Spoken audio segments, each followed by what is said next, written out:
दोस्तों नमस्कार, मैं हूं प्रकाश पांडे और आप देख रहे हैं सलाम इंडिया न्यूज। दोस्तों, भारतीय सैनिकों द्वारा लद्दाख में फिर से मुंह की खाने के बाद चीन ने एक बार फिर से भारत को गीदड़ भभकी दी है।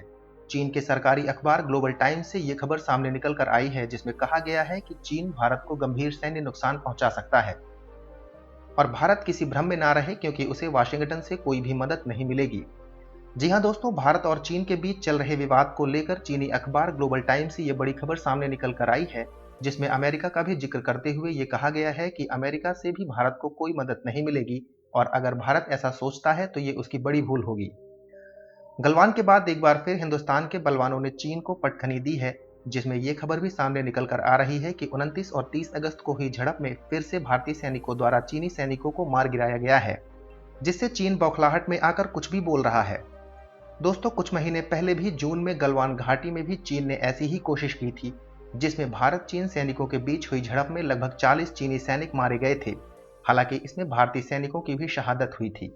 चीन ने अब कहा है कि अगर भारत उसके साथ किसी भी तरह की प्रतिस्पर्धा में शामिल होना चाहता है तो चीन अतीत से ज्यादा उसकी सेना को नुकसान पहुंचाने में सक्षम है। दोस्तों बता दें, यहाँ चीन का अतीत के बारे में बोलने का मतलब भारत चीन 1962 के युद्ध से है। दोस्तों, चीन की ये बात सच है कि आज भी उसके पास भारत से ज्यादा सैनिक और हथियार हैं, लेकिन युद्ध में जीतने के लिए सैनिकों के साथ साथ उनके अंदर अटूट साहस और हौसले की भी जरूरत होती है, जो कि भारत के सैनिकों में सबसे ज्यादा है, क्योंकि ये आप भी जानते होंगे कि शेर जंगल का सबसे शक्तिशाली प्राणी नहीं है, उसके बावजूद जंगल का राजा उसे ही कहा जाता है। दरअसल चीनी सैनिकों ने 29 और 30 अगस्त की रात लद्दाख में घुसपैठ की कोशिश की थी, लेकिन भारतीय जवानों ने उन्हें खदेड़ दिया। चीनी मीडिया में इसे लेकर तीखी प्रतिक्रिया देखने को मिल रही है। लद्दाख में दोनों देशों के बीच ताजा झड़प पैंगोंग झील के दक्षिणी किनारे पर स्थित एक चोटी को लेकर हुई थी। घुसपैठ की कोशिश नाकाम होने के बाद चीन के विदेश मंत्रालय ने कहा कि चीनी सेना ने एलएसी को पार नहीं किया है।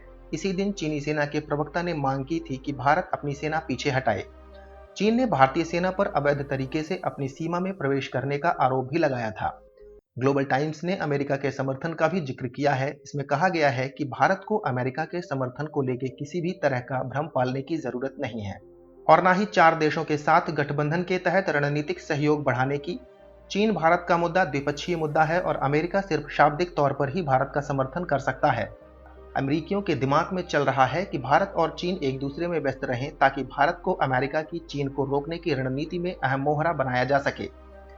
दोस्तों, चीन की इस बात में कितनी सच्चाई है ये तो चीन जानता ही होगा, लेकिन शायद चीन को ये नहीं पता कि भारत में जमीन को भी मां का दर्जा दिया जाता है और भारत या भारत के लोग ये कभी नहीं चाहेंगे कि कोई भी उनकी जमीन पर अपना हक बताकर उसे हथियाने की कोशिश करे।